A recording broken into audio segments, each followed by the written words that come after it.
টানা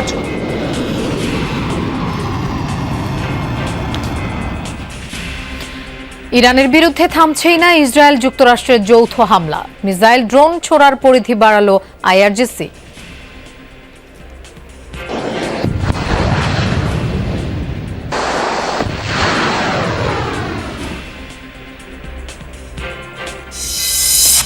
মন্ত্রিসভার বৈঠকে বাড়ল ঈদের ছুটি। অবকাশ ও যাতায়াতের জন্য মিলবে টানা এক সপ্তাহ। সংসদের প্রথম অধিবেশন ও রাষ্ট্রপতির ভাষণ নিয়েও আলোচনা। রাষ্ট্রপতির ভাষণ নিয়ে আমরা কথা বলেছি এবং বেশ কিছু প্রসঙ্গ এসেছে। জাতীয় সংসদের প্রথম অধিবেশন বসতে যাচ্ছে। আমাদের যে সমস্ত সংশ্লিষ্টতা আছে সেই সব বিষয়ে মন্ত্রিপরিষদ একটা প্রস্তুতি গ্রহণ করেছে। সরকারের পরিকল্পনা ও পররাষ্ট্র নীতি বিষয়ে পল কাপুরের সাথে বিএনপির আলোচনা। বাংলাদেশে কি হচ্ছে, আমাদের নীতিমালাগুলো কি, আমাদের ভবিষ্যৎ যে কর্মপন্থা সেগুলো কি। জিয়াউর রহমান ও খালেদা জিয়ার প্রতি শ্রদ্ধা জানালেন মার্কিন মন্ত্রী। প্রধানমন্ত্রীর দুর্নীতি বিরোধী অঙ্গীকার ও পদক্ষেপ আশার সঞ্চার করলেও কয়েকজন মন্ত্রীর বক্তব্য হতাশাজনক, বলল টিআইবি। নতুন গভর্নরের নিয়োগ বাতিলের দাবি।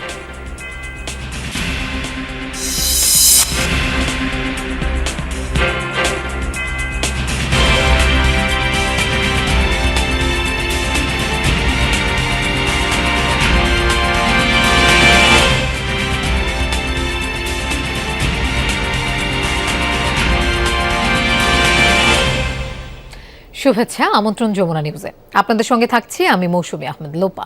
এতক্ষণ শিরোনাম দেখছিলেন। ষষ্ঠ দিনের মতো ইরানে অব্যাহত যুক্তরাষ্ট্র ও ইসরায়েল যৌথ তাণ্ডব। বুধবারও দেশটির একের পর এক গুরুত্বপূর্ণ সামরিক স্থাপনা লক্ষ্য করে চালানো হয় হামলা। সবচেয়ে ক্ষতিগ্রস্ত রাজধানী তেহরান। প্রথমবার কোনো যুদ্ধে দূরপাল্লার প্রিসিশন স্ট্রাইক মিসাইল ব্যবহার করছে মার্কিন বাহিনী। ইরানের নিরাপত্তা বিভাগের বেশ কয়েকটি শাখার সদর দফতর গুঁড়িয়ে দেওয়ার দাবি করেছে ইসরায়েল। হামলা হচ্ছে বিভিন্ন বেসামরিক স্থাপনাতেও।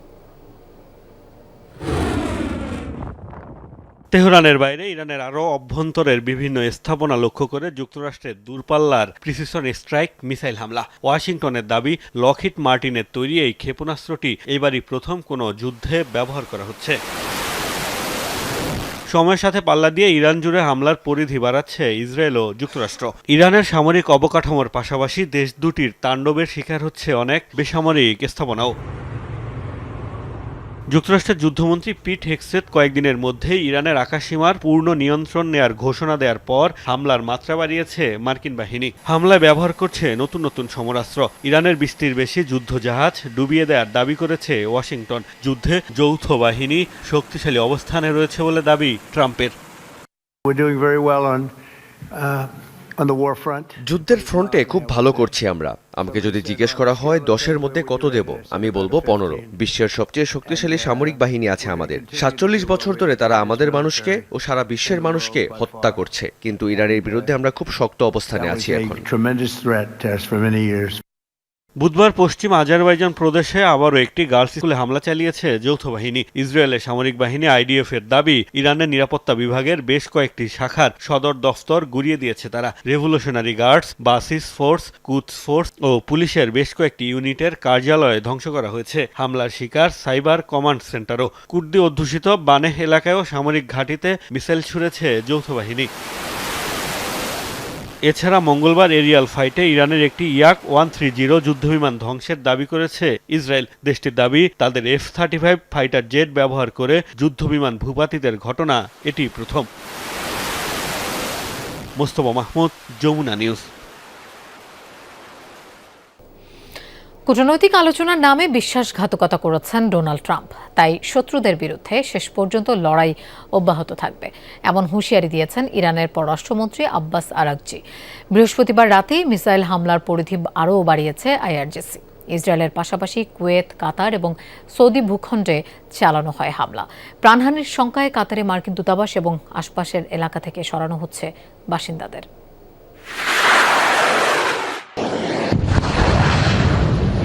ইসরায়েলি অবস্থান লক্ষ্য করে ছোড়া হচ্ছে একের পর এক মিসাইল।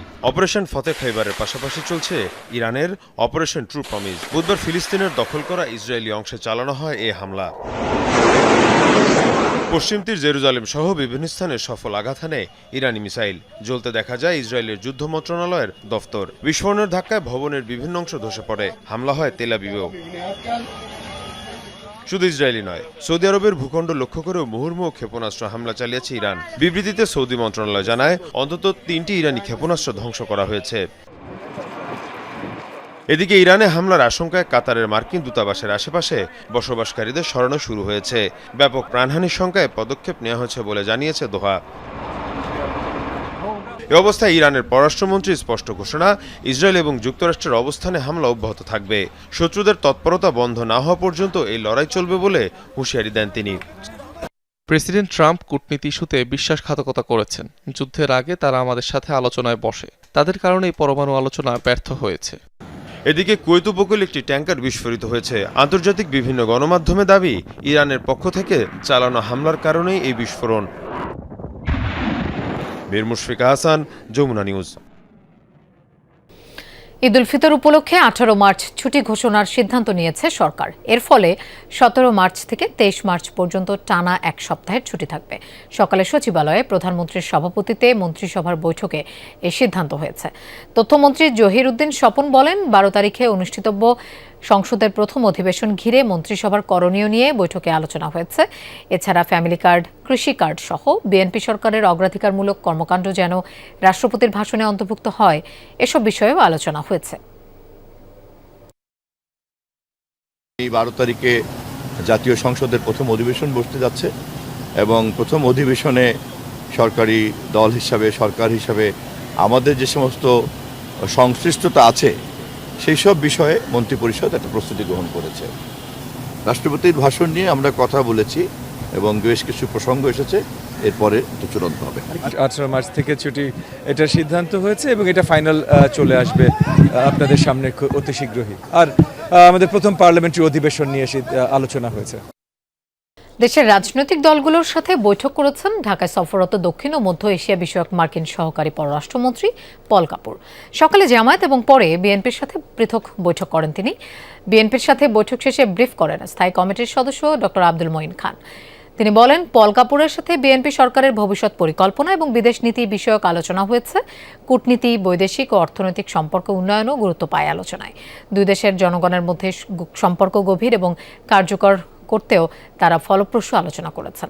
এই বৈঠকে পল কাপুরের সাথে বিএনপির 5 সদস্যের প্রতিনিধি দল বৈঠক করেন। আমাদের ভবিষ্যৎ যে কর্মপন্থা সেগুলো কি এবং বিশ্বের বিভিন্ন দেশের সঙ্গে আমাদের যে পারস্পরিক সম্পর্ক, বিশেষ করে আমেরিকার যুক্তরাষ্ট্রের সঙ্গে আমাদের যে সম্পর্ক, সেসব বিষয় নিয়ে তারা সার্বিক আলোচনায় অংশগ্রহণ করার জন্যই এদেশে এসেছে।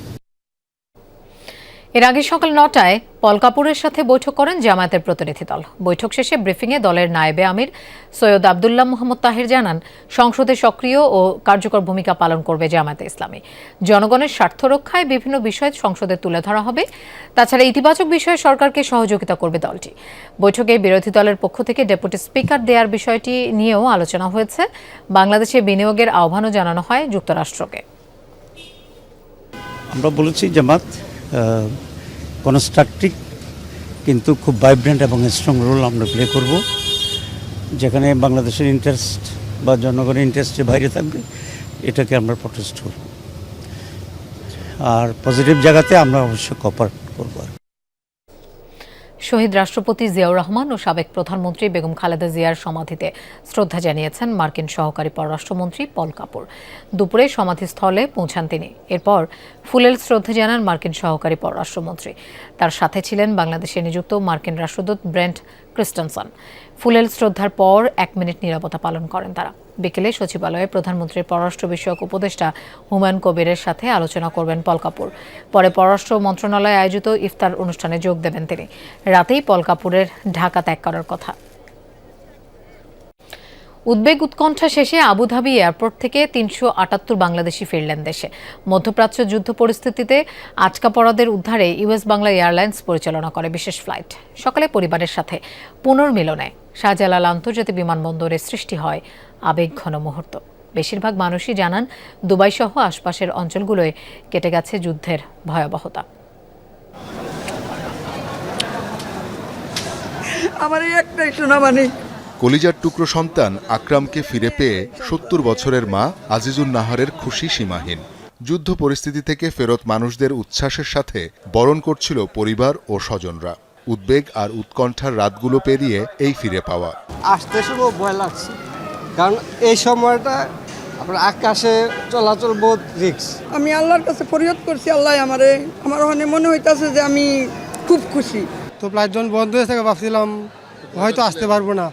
ইরানের অভ্যন্তরে ইসরায়েল যুক্তরাষ্ট্রের যৌথ অভিযানের প্রভাব ছড়িয়েছে মধ্যপ্রাচ্যের বাদবাকি দেশগুলোতেও। মার্কিন ঘাঁটিগুলোই তেহরানের মূল টার্গেট, যার জেরে সংযুক্ত আরব আমিরাতও আক্রান্ত হয়। নানা অনিশ্চয়তার পর দেশের মাটিতে পা রেখে ভুক্তভোগীরা জানালেন স্বস্তি। মিসাইল মারতেছে, এভাবে ভয় তো একটু থাকেই, তাই না? ড্রোনগুলো যেগুলো ওরা মারতেছে ওই আকাশ থেকে ওরা ই করে দিচ্ছে।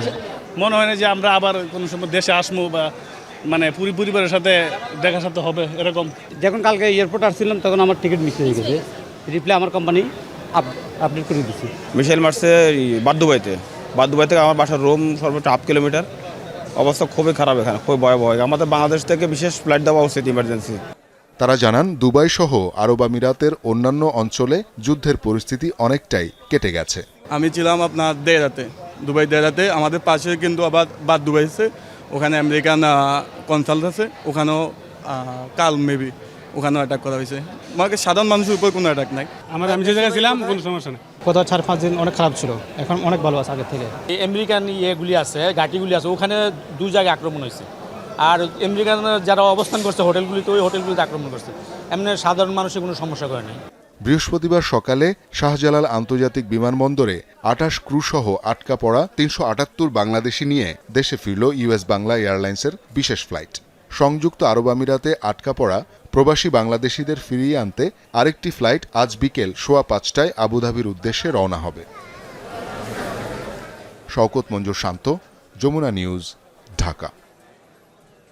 জাতিসংঘ সাধারণ পরিষদের 81তম অধিবেশনের সভাপতি পদে বাংলাদেশের প্রার্থী পররাষ্ট্রমন্ত্রী ডক্টর খলিলুর রহমানের প্রতি সমর্থন জানিয়েছে লিবিয়া। প্রধানমন্ত্রীর পররাষ্ট্র বিষয়ক উপদেষ্টা হুমায়ুন কবিরের কাছে এই সমর্থনের কথা জানান বাংলাদেশে নিযুক্ত লিবিয়ার রাষ্ট্রদূত আব্দুল মুতলিব এস.এম. সুলিমান। বৃহস্পতিবার প্রধানমন্ত্রীর পররাষ্ট্র বিষয়ক উপদেষ্টার সঙ্গে বাংলাদেশে নিযুক্ত লিবিয়ার রাষ্ট্রদূত সৌজন্য সাক্ষাৎ করেন। এ সময় উপদেষ্টা এই সমর্থনের জন্য লিবিয়া সরকারের প্রতি ধন্যবাদ ও কৃতজ্ঞতা প্রকাশ করেন। সাক্ষাৎকালে বাংলাদেশ ও লিবিয়ার মধ্যকার দ্বিপাক্ষিক সম্পর্ক, পারস্পরিক সহযোগিতা বৃদ্ধি এবং আন্তর্জাতিক বিভিন্ন ইস্যুতে একযোগে কাজ করার বিষয়েও আলোচনা হয়। প্রধানমন্ত্রীর পররাষ্ট্র বিষয়ক উপদেষ্টা হুমায়ুন কবিরের সাথে বৈঠক করেছেন বাংলাদেশে নিযুক্ত ভারতের হাই কমিশনার প্রণয় কুমার ভার্মা।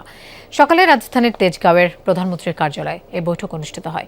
বৈঠকে বাংলাদেশ ও ভারতের মধ্যকার বন্ধুত্বপূর্ণ সম্পর্ক এবং পারস্পরিক স্বার্থ সংশ্লিষ্ট বিভিন্ন বিষয় নিয়ে আলোচনা হয়।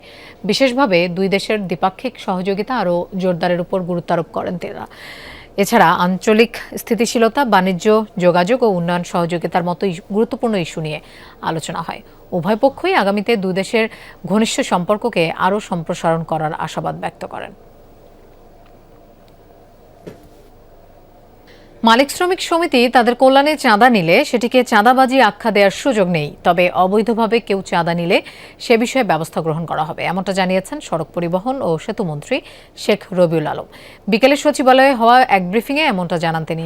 আরও বলেন, ঈদে কোনো পরিবহন বাড়তি ভাড়া নিলে রুট পারমিট বাতিল করা হবে। ঈদের আগে ও পরে মোট 4 দিন মহাসড়কে ট্রাক, কাভার্ড ভ্যান ও লরি চলাচল বন্ধ থাকবে। অবশ্য এই তালিকার বাইরে থাকবে নিত্যপণ্য এবং পচনশীল পণ্য বহনকারী যানবাহন। এবারের ঈদযাত্রা স্বস্তির হবে এই আশ্বাস দেন সড়ক পরিবহন মন্ত্রী। জানান, স্বস্তির ঈদযাত্রা নিশ্চিতে সংশ্লিষ্ট সবাই তৎপর। ঈদযাত্রা স্বস্তিদায়ক করতে 28টি সিদ্ধান্ত নেওয়া হয়েছে বলেও জানান মন্ত্রী। মালিক সমিতি তাদের কল্যাণে নির্ধারিত হারে ঐক্যবদ্ধভাবে অথবা সর্বসম্মতিতে তারা তাদের কল্যাণে একটা চাঁদা গ্রহণ বা নিয়মিত নেন। সেটা শ্রমিকদের কল্যাণে শ্রমিকরা এবং মালিকদের কল্যাণে মালিক সমিতি, শ্রমিক সমিতি সেটা গ্রহণ করেন। সেটাকে আমি বলছি চাঁদাবাজি নয়। বাংলাদেশ ব্যাংকের স্বাধীনতা ও নিরপেক্ষতা নিশ্চিত করতে নবনিযুক্ত গভর্নরের নিয়োগ বাতিলের দাবি জানিয়েছে ট্রান্সপারেন্সি ইন্টারন্যাশনাল বাংলাদেশ টিআইবি। সকালে ধানমন্ডিতে মাইডাস সেন্টারে এক সংবাদ সম্মেলনে সংস্থাটির নির্বাহী পরিচালক ডক্টর ইফতেখারুজ্জামান এই দাবি তুলে ধরেন। বলেন, নতুন সরকার প্রধানের দুর্নীতি বিরোধী অঙ্গীকার ও পদক্ষেপ আশার সঞ্চার করলেও কিছু কিছু মন্ত্রীদের বক্তব্য হতাশাও তৈরি করেছে। সংবাদ সম্মেলনে সুশাসন ও দুর্নীতি প্রতিরোধে দুদক সংস্কার সহ নানা সুপারিশ তুলে ধরে সংস্থাটি। সকালে বিএনপি নেতৃত্বাধীন সরকারের সুশাসন ও দুর্নীতি বিরোধী প্রতিশ্রুতি বাস্তবায়নের লক্ষ্যে সুপারিশ শীর্ষক সংবাদ সম্মেলনের আয়োজন করে টিআইবি পক্ষ থেকে সরকারকে পরামর্শ দেয়া। এ সময় দেশ গঠনে দুর্নীতি প্রতিরোধ, আইনের শাসন, মানবাধিকার, ন্যায় বিচার প্রতিষ্ঠা, ব্যাংক খাতে সুশাসন সহ বেশ কিছু বিষয়ে সুপারিশ তুলে ধরা হয়। দাবি করা হয়, বাংলাদেশ ব্যাংকের নতুন গভর্নরের নিয়োগ আইন সিদ্ধ নয়। স্বার্থের দ্বন্দ্বের কারণে এই গভর্নরের অপসারণ জরুরি। যে যাকে গভর্নর নিয়োগ দেওয়া হচ্ছে, যে পক্ষে হোক না কেন, অত্যন্ত জোরালো স্বার্থের দ্বন্দ্ব এখানে বিরাজ করবে। বাংলাদেশ ব্যাংকের যে নজরদারি সংস্থা হিসাবে দায়িত্ব পালনের যে সুযোগ থাকার কথা, সেটি বাংলাদেশ ব্যাংক বঞ্চিত হবে। কাজেই এই নেতৃত্বের হাতে বাংলাদেশ ব্যাংক ছেড়ে দেওয়াটা সামনের 5 বছরের জন্য কোনো অবস্থায় গ্রহণযোগ্য হতে পারে না বলে আমরা মনে করি।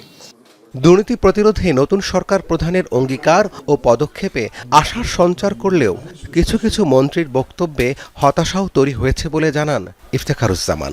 ইতিমধ্যে মানুষের মধ্যে আশা সঞ্চার করেছে, আমাদের মধ্যে আশা সঞ্চার করেছে, কিন্তু পাশাপাশি আমরা মনে করছি যে কিছু কিছু বিষয় ইতিমধ্যে দৃষ্টান্ত দেখা যাচ্ছে যেটি উদ্বেগজনক। কোন একজন মন্ত্রী যখন চাঁদাবাজিকে বৈধতা দেওয়ার কথাটা বলে। অন্তর্বর্তী সরকারের পুলিশ কমিশন অধ্যাদেশ 2025 বাতিল করে স্বাধীন পুলিশ কমিশন আইন প্রণয়নের দাবি জানানো হয় সংবাদ সম্মেলনে। সেই সাথে র্যাব বিলুপ্তির সুপারিশ করেন টিআইবি প্রধান। মানুষের দীর্ঘদিনের প্রত্যাশা একটি স্বাধীন পুলিশ কমিশন। রাব্বি সিদ্দিকী, যমুনা নিউজ, ঢাকা। সরকারি কোনো চিকিৎসক ডিউটি চলাকালীন প্রাইভেট চেম্বার করলে বিএমডিসির লাইসেন্স স্থগিত করা হবে বলে হুঁশিয়ারি দিয়েছেন স্বাস্থ্যমন্ত্রী সর্দার সাখাওয়াত হোসেন। দুপুরে সচিবালয়ে ব্রিফিংয়ে এমনটা জানান তিনি। আরও জানান, সরকারি হাসপাতালের দায়িত্বে থাকাকালীন কোনো চিকিৎসক বাইরে ব্যক্তিগত চেম্বারে ডিউটি করলে সে চিকিৎসকের লাইসেন্স স্থগিত ও শাস্তিমূলক ব্যবস্থা নেওয়া হবে। স্বাস্থ্যমন্ত্রী বলেন, স্বাস্থ্যসেবার মান উন্নত করতে মিডওয়াইফ, ফার্মাসিস্ট, টেকনোলজিস্ট সহ বিভিন্ন পদে 1 লাখ জনবল নিয়োগ দেবে সরকার, যার মধ্যে 80% হবেন নারী।